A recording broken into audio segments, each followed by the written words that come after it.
Hello， 我是水彩咖啡厅的 Eric， 最近还好吗？今天我们回到我们的访谈系列，这次是和 Andy Evansen 老师。我算是 Andy 的粉丝蛮多年了，你应该或多或少可以看到他对我的影响。我在2021年的时候有幸参加了他的水彩研习会，那时候我在我的频道也和他做了一段简短的访谈。那 Andy 的作品往往可以捕捉温暖的阳光，还有许多美妙的时光。看他的作品的时候都会感觉到很平静，岁月静好的感觉。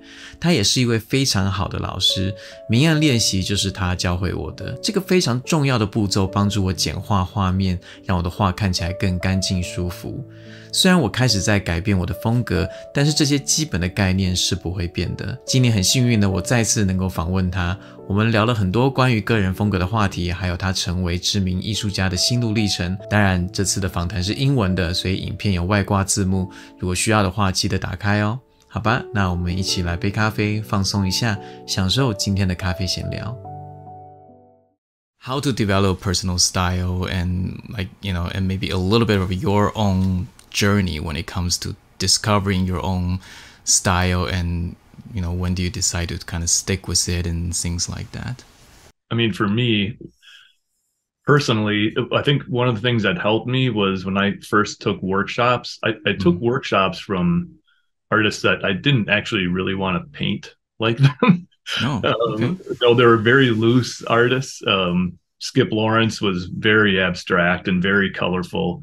Eric Weigart was super loose. I wanted to be more representational in my work. I did take a workshop from Alvaro Castagnet, which was great. That was my first plein air workshop.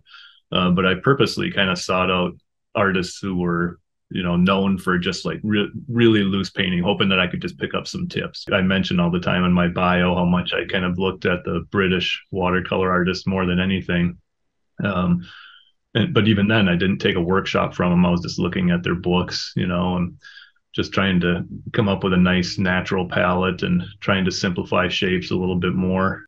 Overall, that is one thing that benefited me when I started out is, number one, I didn't dive headfirst into trying to be a watercolor artist right away. I was still a medical illustrator, so I was just doing it when I could, so I just kind of let my style kind of naturally develop over the years, I guess. And that's how it happens. You paint and paint, and Joseph Zbukevich kind of refers to it more like handwriting. There's a lot of little marks you can kind of copy the overall style or approach of that's what you go to a workshop for. You go there to pick up tips and learn how to paint. But I do think it's important, not trying to copy that artist, everything about the palette and, the subjects that they paint and everything. So it's more along the lines of, like I said, trying to pick up some ideas for your approach, some methods and techniques. But then, I took it back and I started painting the Midwest, and I mean, yes, I travel a lot and I teach all over the world and paint in a lot of different places. But overall, I mean, the vast majority of my paintings are done here in Minnesota and Wisconsin. And there is kind of a push right now towards a lot of kind of muted neutrals and grays in watercolor painting. Yeah. And I like, for as much, it's odd because for as much as I harp on values and value studies and stuff and doing those grayscale things, I like the colors. And I think we have 4 pretty strong, distinct seasons. I guess, long rambling answer. I didn't try to take somebody's workshop and learn how to paint like them and then bring it back and just, choose the same subjects and everything. I just kind of took little bits and pieces from the artists, but I kind of came up with my palette on my own, the colors that I use. And I think especially the subjects that I choose to paint, that's what sets it apart. So is there something that you will suggest artists who's kind of seeking their own voice per se, their own style, to kind of focus on their own surrounding and see what kind of resonate with them the most? Yeah, I mean, that's personal. I don't think there's any other way to do it. And I think most people fall into that trap when we're all anxious to sell our work. Are people going to want to buy this painting? And you're looking for more kind of cliched subjects that have been done over and over. And like you said, there's a proven formula for sales and likes on social media for those kinds of things and those kinds of paintings. And it is tempting, you know, when you're trying to do that and get sales and get attention and make a name for yourself. But and like I said, I fell into that trap a little bit early on, but it just didn't speak to me. Now it's much more kind of a simple everyday kind of a scene, and it can just be something that, you know, light hitting a window and bouncing off, or a reflection, or a little headlight peeking out from underneath the car, or just something small like that I get excited about, and I just want to paint it and do justice to that. So you also do plein air quite a bit, am I right? Yeah, I mean, not as much as I would like to. I managed to get away a couple times every winter to someplace warm, usually to teach a workshop. And that helps. They're not always plein air workshops, but when I teach in Mexico, we went outside and painted, and so I can kind of knock the rust off a little bit there. And it was a pretty decent day, but it was just windy as all get out, you know. In spring here in the plains, because it's flat, it's awfully tough to find good days to get out and plein air paint where it's not just frustrating. But I do it as much as I can, and I know not enough to get to be an expert at it, unfortunately, but I wish I could get out more. Even though I'm painting in the studio a lot, it's I don't change my method. You know, I'm still trying to paint like I'm on location, you know, pretty quickly, keep the shape simple, get that feeling of the light and stuff. So, and oddly, I usually paint faster in the studio than when I'm plein air painting, because you see more and you notice more when you're out there. I have an easier time of simplifying for some reason when I'm in the studio. Yeah, you're pretty much a master at it. Like, I learned so much from you. So would you say like doing some plein air is an important factor in terms of like kind of finding your own personal style? It's really huge for Joseph. When I talk to him, he always say that, you know, Mother Nature is the best teacher. And yeah, if you just follow one teacher, then you know that you're stuck with it. So plein air to him is such a huge part of his work. Would you say it's the similar, you know, thing for you? Or? It definitely made a big difference. When I first started to paint, I was in the studio all the time, painting from photos. And the colors that I was using were just so garish and saturated and not natural. And, you know, I mentioned before about those British watercolor artists I admire so much, and their palette is very kind of neutral too, but not all gray. You know, they still have color. But you could tell, you know, most of those guys that I follow paint outside religiously, and that's why they had those beautiful colors. You know, they were able to observe directly from nature and not relying on what happens from photographs. So, yeah, it was really important for me to get outside and paint from life, and it's just fun, you know. When you live in a place where you're literally inside like for months on end, cabin fever, you know, you get a nice day, it feels great to be out on location painting. So, are you still doing medical illustration right now? Or? No, I stopped doing that a while ago. Yeah, so I kind of feel like you overlap from doing more, you know, kind of illustration work, doing watercolor on the side, and kind of slowly now you're doing more watercolor, which I think is great, you know, for all of us as well. And like, do you think this is kind of why that you're not so kind of anxious and, you know, trying really hard to just make your work marketable and stuff, kind of give you some time to figure out what is it you want to do? Yeah, it was really good for me that I was able to just kind of take my time and get into it, and then slowly start teaching and even teaching. I mean, I look back at, I don't even remember what I was teaching when I first started to. I'm sure they were just terrible workshops. Yeah, I do my first demo for the store credit to get free paint.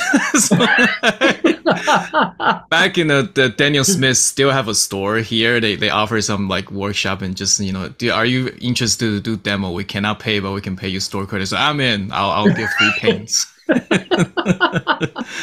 did a horrible job, but I guess a lot of free paint, so like, I'm really happy about that. Why not? No, it's true. Like I said, everybody's trying to, you know, you're trying to make ends meet, and art is not an easy way to make a living. So anytime something comes your way, you take it, you know. I talked about that in my last newsletter that I put out about doing commissions, and that piece is amazing though, because I'm dreaded working really large with watercolor? That was so intimidating. To try and do those 2 foot by 4 foot paintings, but I'm glad I did. And like I said, it's going to be right, downtown by my studio. My paintings will be in there and stuff. And yeah, he was happy with them, and I was too. I had to do a couple of them. I had to do one twice, and I was so mad, but working that big, I screwed up the sky. And if you screw up the sky, that's it. Yeah. So, I had to start all over again. Going back, I used to take any commission that would come my way, no matter how big a pain in the butt it was. If people asked me to teach, I'd teach, no matter what. And, just trying to do things to start making, get your name out there. It took me years to get into AWS, and, people are upset when they don't get in, after applying twice. I'm like, I couldn't even get into the show for like the first 6 years. But every time I get the rejection letter and it comes, I got to get better, I've got to paint better.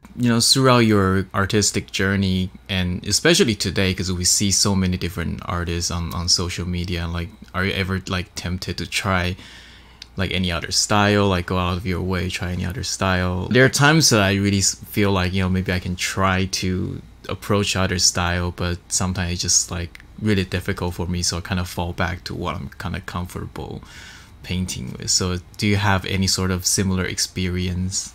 Yeah, I mean, I was very fortunate to be in Italy last spring for an international exhibition, and Nicholas Lopez was there, and he's got a really cool style of painting where he's just, pouring the paint on and directing it and spraying it and tipping his paper. And the great watercolor artist here from Minnesota, Chen Chi, up in Duluth, I watched a demonstration by him. He has those great koi watercolor paintings, these large ones, and he started the same way. He just, on this big piece of paper, pouring color and water and just kind of directing it a little bit with spray bottles and tipping it. And then so yeah, I think I wouldn't mind trying. So I've done enough landscape paintings now where it'd be kind of fun to just kind of go off the intuition and do that. But as far as, any other kind of style, I don't know, man. My brain does not work that that way. When I look at really good abstract artists, I'd like to try some more abstract painting, I think, at some point. But again, my brain just doesn't work that way. And then to go super tight, I did enough of that with medical illustration. I have no interest in painting super tight either. So I think it's more of just kind of a little bit maybe of a change in approach. If anything, I think I'd like to just try a different medium. And I would like to, I talked about this quite a bit with some friends about trying to finally find the time to do some copper plate etching or something, because I love black and white so much. I've always liked to draw.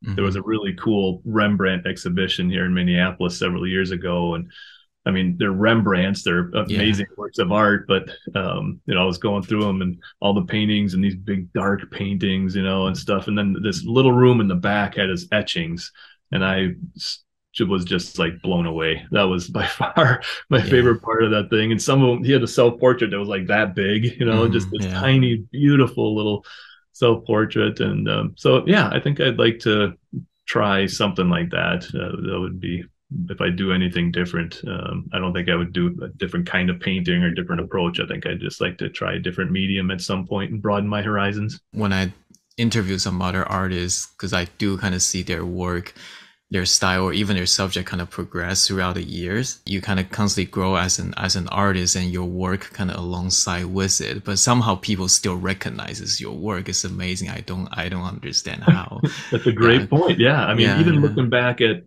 Alvaro's first book, which I had when I took his workshop, and the paintings in there were amazing, but they weren't anywhere. Most of them, some of them were as loose as he paints now, but he continued to get looser, and and most people, I think that's what happens. Nobody, or very rarely does somebody start to paint and they're really loose. That comes with a lot of years, a lot of practice, a real comfort level with your materials, so you're not thinking about all these little mechanical issues that are so problematic with watercolor, and you can just kind of focus on what's happening on the paper a little bit more. But once you get a handle on all that stuff and you can just paint, I think that's when your true voice kind of starts coming out in your style. And that's what happened to me.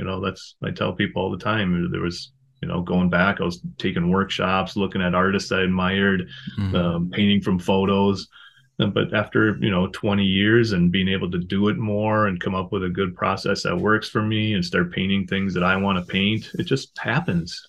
Your style develops. Because I think what happened, I think including me, like when I first saw you, you're already kind of established. So like your style is kind of distinct already.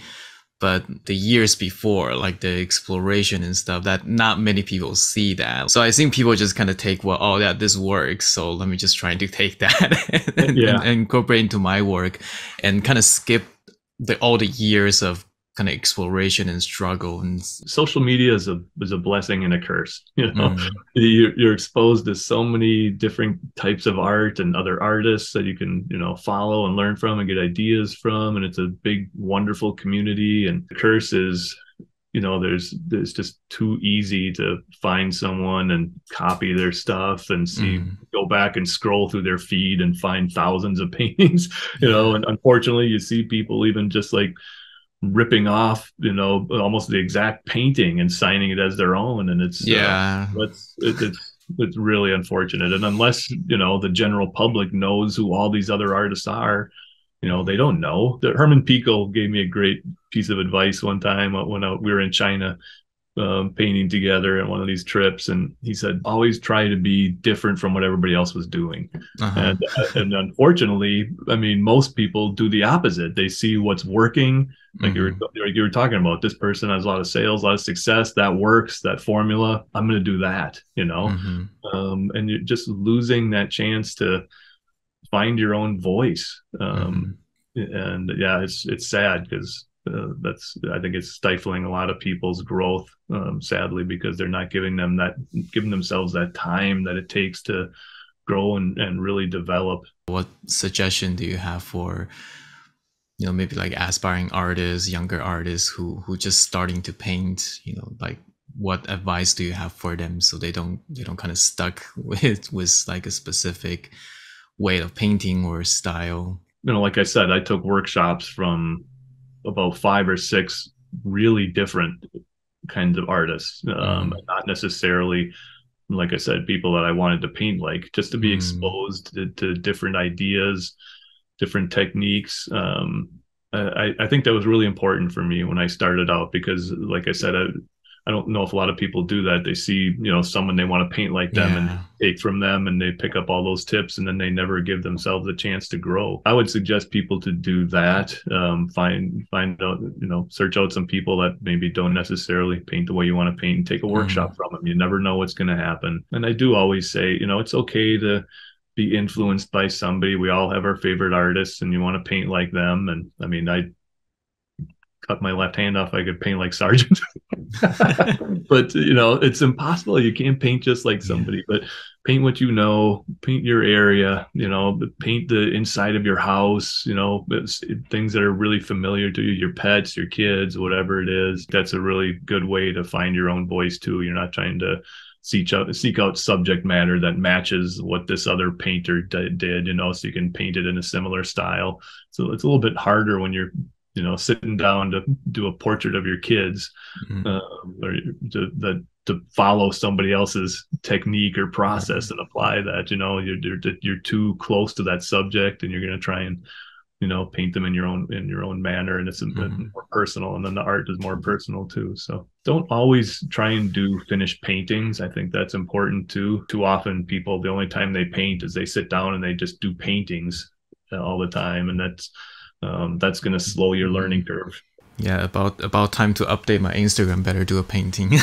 Yeah, exactly. I haven't posted one in a while. People are freaking out. But sounded like you suggest people to kind of have an open mind. Just try to expose themselves to like different style, different artists, different material and stuff, right? Because people when they learn about watercolor, they just go directly to the artist they like, because that's just that's the intuitive decision that they do, and they just start to paint like them, and they just keep doing stuff like them, and they just following them everywhere. And yeah, they kind of got stuck. And I also heard a lot about from people. It's like, yeah, I don't like this style, so it's like they don't want to have anything to do with it. They're not curious about how they produce certain work or something, so they just not expose themselves to any of that stuff at all. Sounded like when you do that, it actually helps you to kind of find different possibility for yourself. Yeah, definitely. Even, going to museums or going to the larger exhibitions. I've been very fortunate over the last few years to have been asked to serve as a juror for, almost every one of the big exhibitions that are out there right now. And it's just so fun for me to be exposed to all those different ideas that people have, and the creativity and how they use watercolor. And it makes me feel like a fraud sometimes. I tell people that when it comes time to giving out the top awards, I'm usually giving them to paintings where I'm like, I wish I knew how to paint like that, or what I mean? Or I'm so impressed by that style or whatever. It's obviously confident. It's got all the other, benchmarks that it takes to be in the show. But then some of those where I think, I couldn't paint that way, or I couldn't do that. That's so impressive. So speaking on the subject of being a jury, so you've been a jury like many times. So like you actually pick out the painting that that's different from your usual style. So before I assumed that, well, you paint very loose, so you probably pick out somebody who's painting loose as well. But yeah, and I remember you pick out a work that is very realistic, but it's a chair with father's like suit and tie on that, and you share that. Well, it's like that doesn't look like the style that you will like, at all. But I get the story, I get the feeling that it's really, really well done. The idea is great, So yeah, so that's what impresses me. Yeah, when I can see it, and think about Joseph if he was judging a show, and how many people like to paint the Alvaro, and they see people, putting in paintings that are kind of like theirs. Alvaro will be. I don't want to see a bunch of this one got red. Yeah, this one got red. This in. Yeah, I'm really impressed with loose landscapes, and I wish you saw more of them in exhibitions. I'll go on my soapbox a little bit. I think a lot of the big exhibitions are way too dominated by hyper realism and portraits, over and over and over again, and there's not enough loose paintings in there. But I've given out top awards to really tight paintings, more kind of abstract paintings. Just like I said, they're obviously very well done, and a lot of times these artists, when you're jurying, they submit multiple paintings. And so I can see, this wasn't just a lucky knockoff, or they did this one weird painting or something. You can see they kind of have a style developed. And I think that's an important thing too. If you're going to submit multiple paintings to a show, at least personally for me, when I see one artist, and a lot of times you don't see their name, but they have like an ID. They don't want you to know who the artist is, but they assign each artist an ID to make sure you're not putting multiple paintings from one artist in the show. So I know it's the same artist, but if they're like three completely different kinds of paintings or so, it's almost like this person took a workshop and then a different work, you know what I mean? Like they haven't developed a style. But if they have three paintings and they're all, obviously this person has been painting a long enough to develop a style, and they've kind of got this theme and this way of working. I think that's important too. So don't try and impress a juror by being really varied. I think it's more important to show that you've worked at it long enough that you have a good style that's representative. Great suggestion. Okay, so lastly, it's a little bit more selfish on my end, but since I have you here, you probably still see some of my painting from time to time. Like, do you have like the suggestions for me or something? I would just roast my work.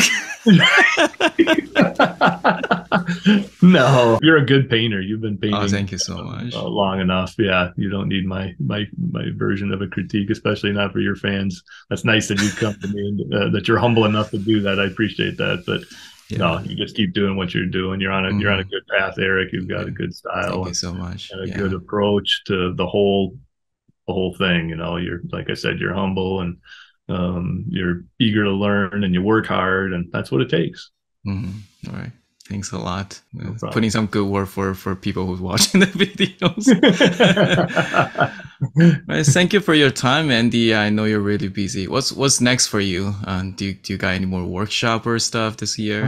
I get a little bit of a break. Yeah, I mean, it was Nice. just go from January. Yeah. I hate that when the calendar just when you're so busy, you don't even have a chance. And I mean, I've talked about that, about COVID, you know, how Yeah. that was horrible for a lot of people and people lost loved ones and everything. But in a lot of ways, man, it was so nice to not have to be on the go constantly. You know, the world just was forced to slow down for a couple years. And I think everybody kind of needed that. But now that it's over and in person, everything's opened up. I've been living in airports and in hotels and everything. Everybody just started to travel again. You can see it. I mean, the airport, every flight is full. The airport's always packed. The security lines are long. You get places and they're packed, you know, and just, everybody was ready to travel again. I guess there's good and bad about both. I know people were dying for in-person workshops again, and that's why I got so busy. A lot of people, but again, I've also heard the flip side where people are like, "This is great. I don't have to fly. I don't have to get a hotel room. I don't have to pay. I can sit at home with all my stuff here and take a workshop and without all that added expense." So, I think it's good to find balance with both of them. I don't think I'll ever stop doing in-person workshops. I definitely want to slow down and not do 16 a year, but if I can do, maybe half of that and do some more online teaching and just slow down a little bit. I've been teaching for a long time. I need to paint more. Yeah. Yeah, you're gonna get those like travel credit card and get a bunch of mileage on it, and the way they reward you is to give you more flight.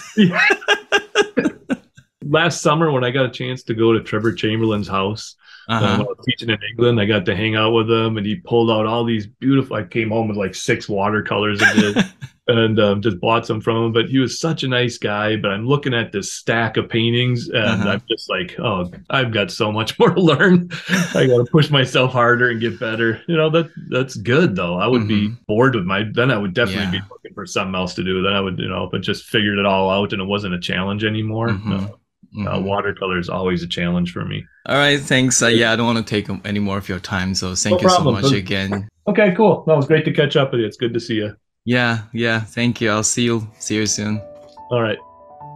虽然我把 Andy 当成我的水彩师傅，但是他给我的感觉非常的平易近人，就像是在跟我的好朋友聊天一样。这个访谈最大的一个收获是对其他的风格和媒材也要保持开放的态度。就算你被某种特定的画风给吸引，并不代表你就完全忽略所有其他的风格和主题，而且也不要局限只关注一种媒材。就算你只用水彩，仍然可以欣赏其他的媒材画作，像是油画亚克力甚至是数位版绘。有时候我所受到的灵感是来自于电影，或是动画，或是游戏，甚至是直接观察身边的大自然。敞开你的心，更多的可能性就会为你开启。好啦，这次的闲聊就到这里了。不管你在哪里，都希望你有一个美好的一天。我是水彩咖啡厅的 Eric， 我们下次再见咯。